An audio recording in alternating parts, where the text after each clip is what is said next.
flies back and forth across the screen, cutting your opponent up into small pieces. The day that we spent filming is probably, you know, like 2% of the entire amount of time that has to be devoted into doing it.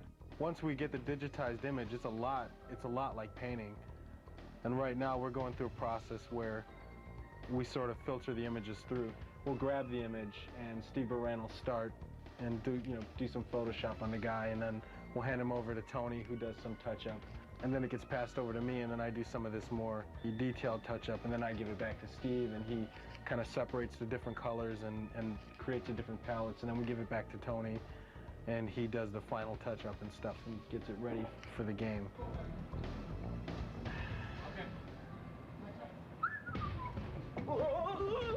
I did a drawing of this and everything. In 3D, you can make it any size and any lighting, any angle you wanted. Dave Michich did this, the 3D version. This is it's just ornamental, you know, it's just like kind of a really neat background thing. But I was telling Ed about the story, like it's a soul cage. I'm working on a friendship move for our Shigoro character. That's her tentative name. She doesn't have a real name yet. Her move is she's going to turn around and she's going to pull out sort of plates and little sticks, and she spins the plates and the sticks and balances them on her hand, and she does this with her back towards you. Shiva wins. Friendship. Friendship? Remember that? This is Shang Tsung morphing into the robot ninja, who we call Ketchup right now, because right now there's a red guy and there's a yellow guy, so we call them Ketchup and Mustard. But they will have real names later on.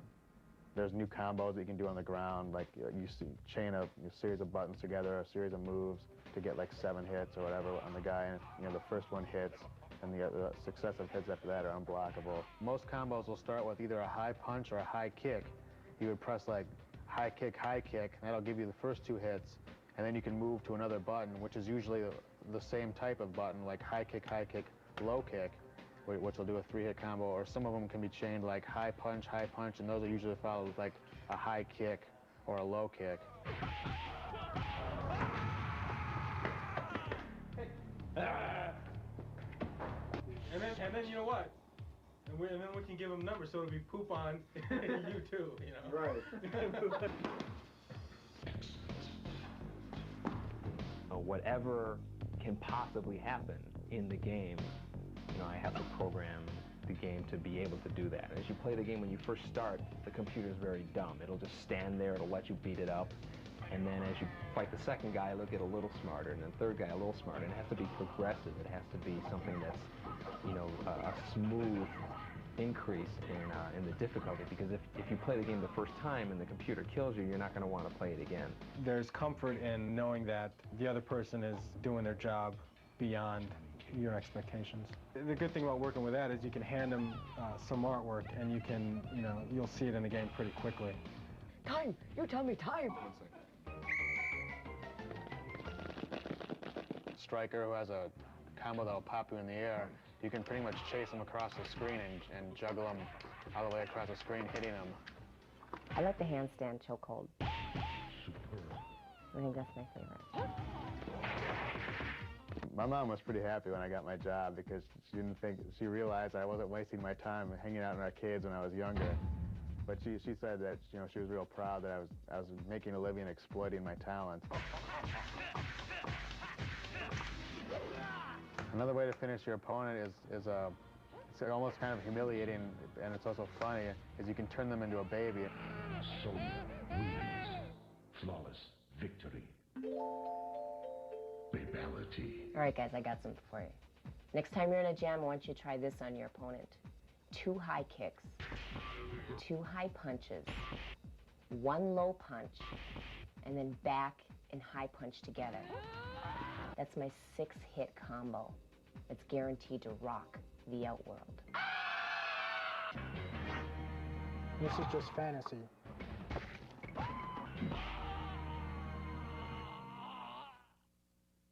Players really seem to freak out when we put it on test, when they would see something incredible happen, like a fatality.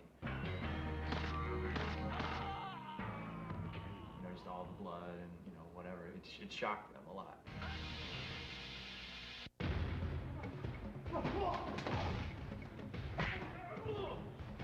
I've been by like arcades and stuff, and I have been recognized. It's kind of funny. Everybody wants to play me, and I'm like, no, you don't want to play me.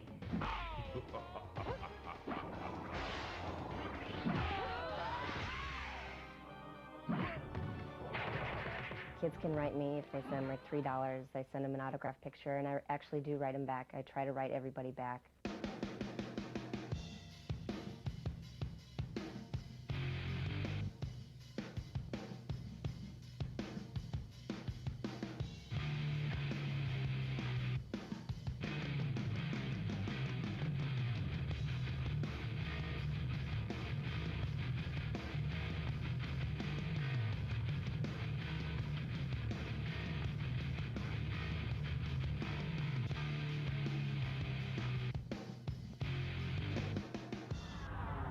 This is how you do Sonya's animality. Hold low punch and get right next to the person and do back towards, down towards. Release low punch and she'll turn into an eagle and lift your opponent in the air and tear him apart with his remains falling from the sky. I really do it on live tour too, which is fun. This is the sound area. This is where they make all the sounds for the games. You try to imagine the action of playing the game and what the music's gonna do to like get you revved up. Ed gives me a videotape of just sort of scrolling through the backgrounds. I just look at that and try to get some idea about the kind of mood, the kind of setting that we're trying to represent. Now this one in particular, I was thinking, well, this reminds me of Mortal Kombat 2. It's got that very dark outworld feel that looks like Goro with this green thing in his mouth. Yes, I do know martial arts.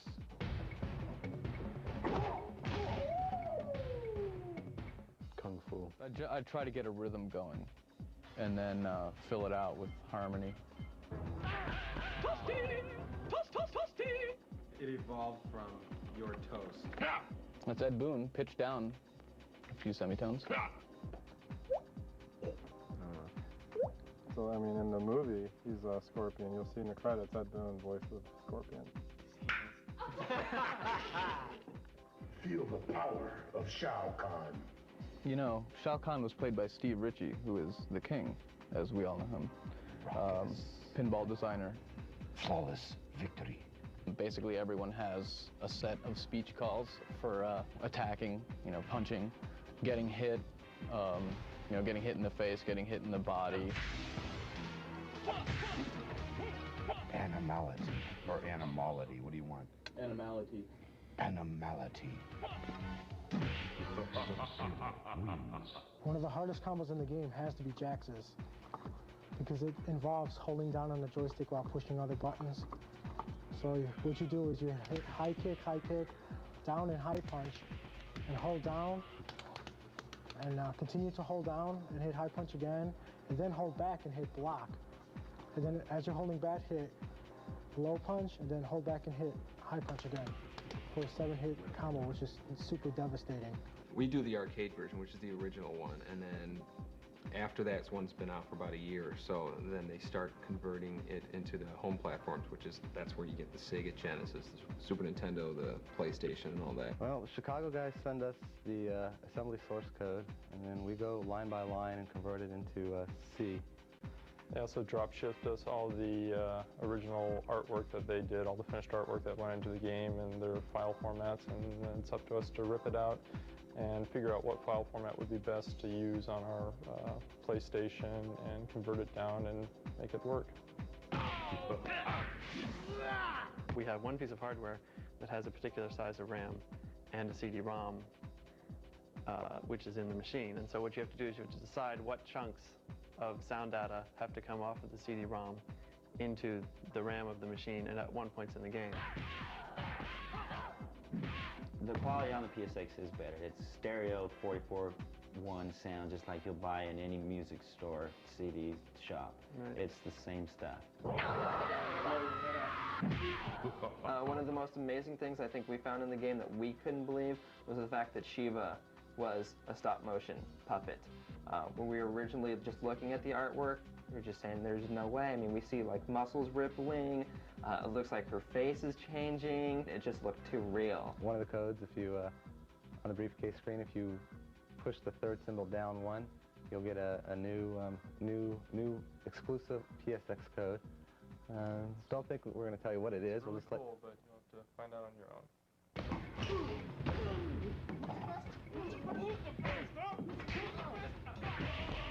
What's this dude doing? He's right there. You're the best, man. No, man. You're the best. No, man. Ray's the best. Ray's the rules, you know, man. Friendship. Ray's the best, man.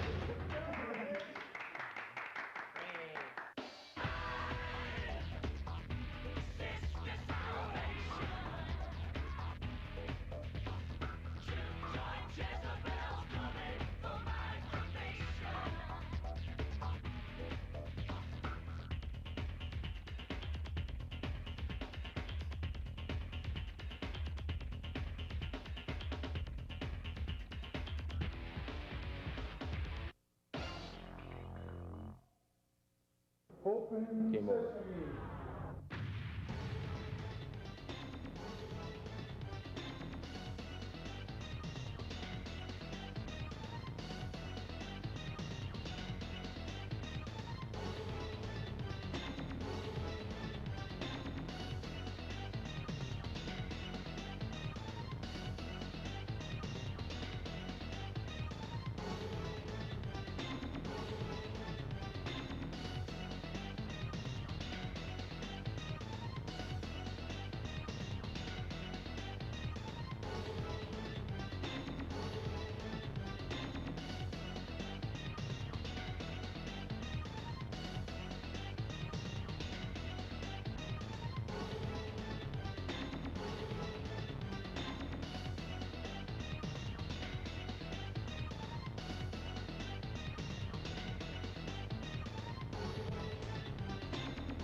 Everyone's dead but me. They can't kill me. Gotta stay smart. They're not gonna win.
Yourself for the most revolutionary animation ever in the world premiere of Mortal Kombat, the animated video.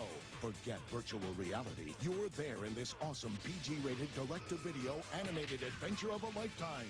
Get next to the coolest and hottest characters anywhere. Buy the video and you'll also get the making of Mortal Kombat, the live-action movie, plus secret combat codes and a free watch offer. Mortal Kombat, the animated video. Only $14.98, rated PG.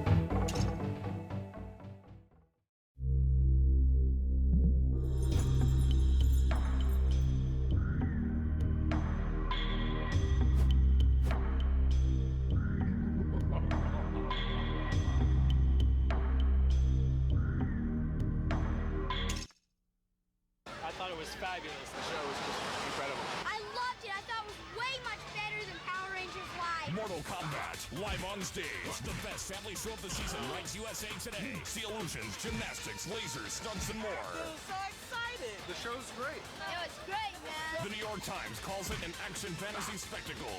Prepare yourselves for Mortal Kombat live on stage. It's coming.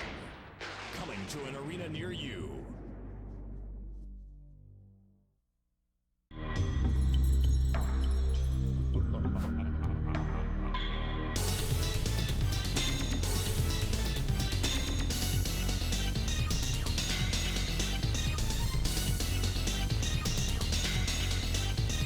David Fishoff, who had worked on some other live events, we had a meeting. I think we can do the Mortal Kombat live.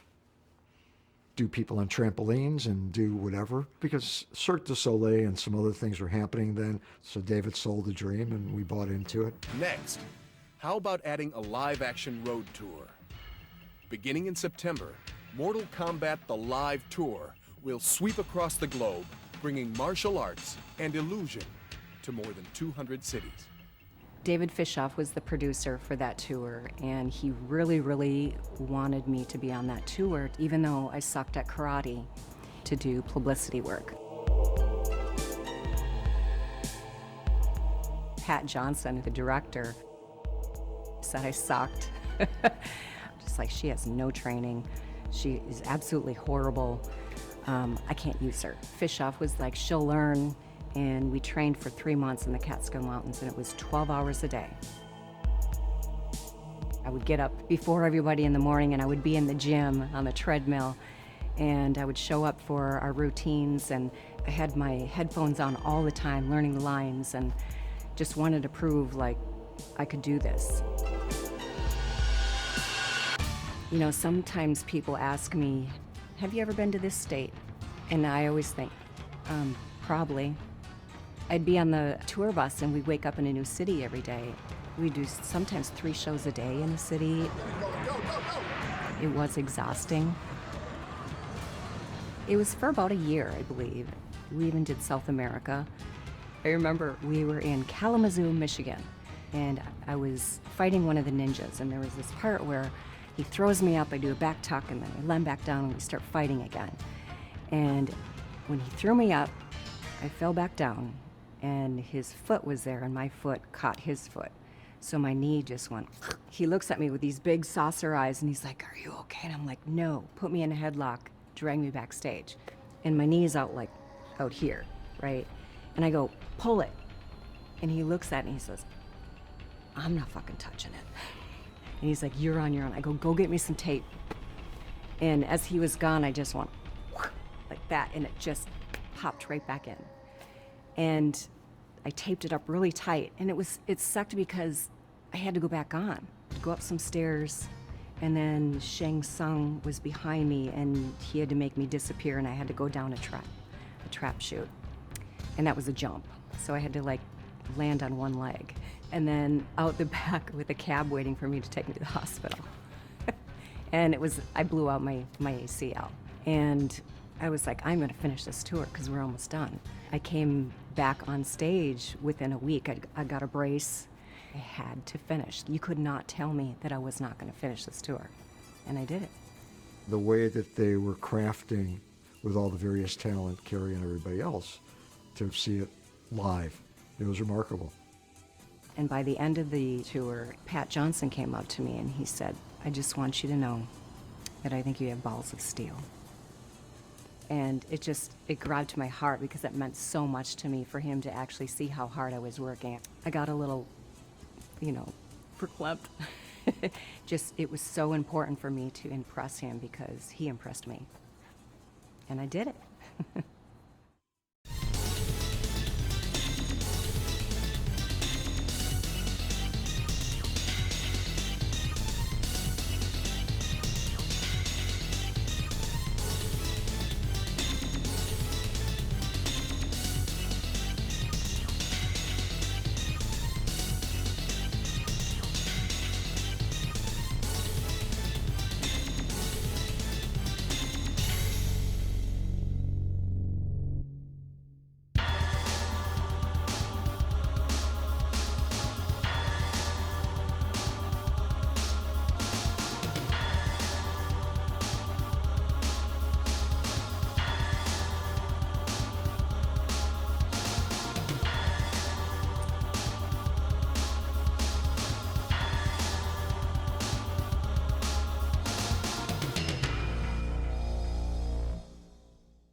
I've read people respond to, like, Ultimate came out because MK3 wasn't performing the way we had hoped, but that had nothing to do with it.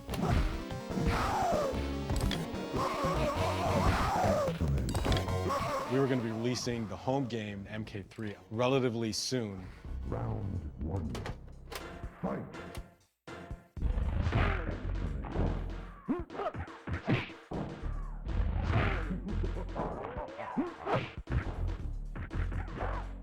So the idea was when MK3 comes out for the home, we'll refresh the arcade with Ultimate MK3. We were fully aware of the home versions and the role they were playing, and we didn't want the arcade industry to think that we forgot about them. You'll have a cooler version. In September, when Mortal Kombat Hysteria reaches a fever pitch, a ROM update will be available to operators free of charge. When you buy the game, you own the update. This update will feature new characters, new secret moves, and additional fighting environments not available on any home platform. The update will make your arcade game a brand new fighting experience. That was planned, and so it was part of the plan all along, and so we withheld purposely what we thought were the most popular characters just so that we would give it a bump when Ultimate came out.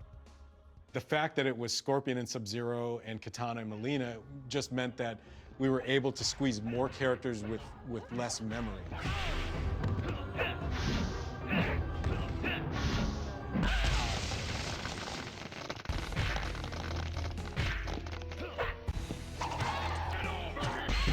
Well done. With MK2, I remember that we had such success with bringing new characters, Kung Lao, Jax, Katana, Mileena. They were so iconic that we were like, adding new characters is cool. And the next game we had 15, so we couldn't bring all 12 from MK2, and we wanted to bring back Sonya and Kano and stuff like that.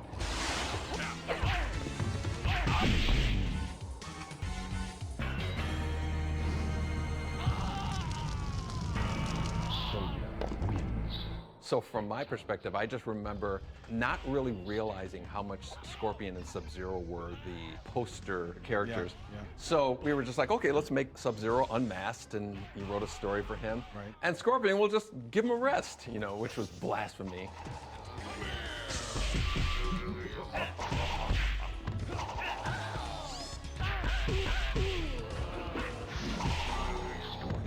We balanced it better. I think Ultimate MK3 was much better balanced than MK3. A lot of people come to me and there's this debate of what's the better game, Mortal Kombat 2 or Ultimate Mortal Kombat 3. There's always this little bit of a debate going on that they play so differently.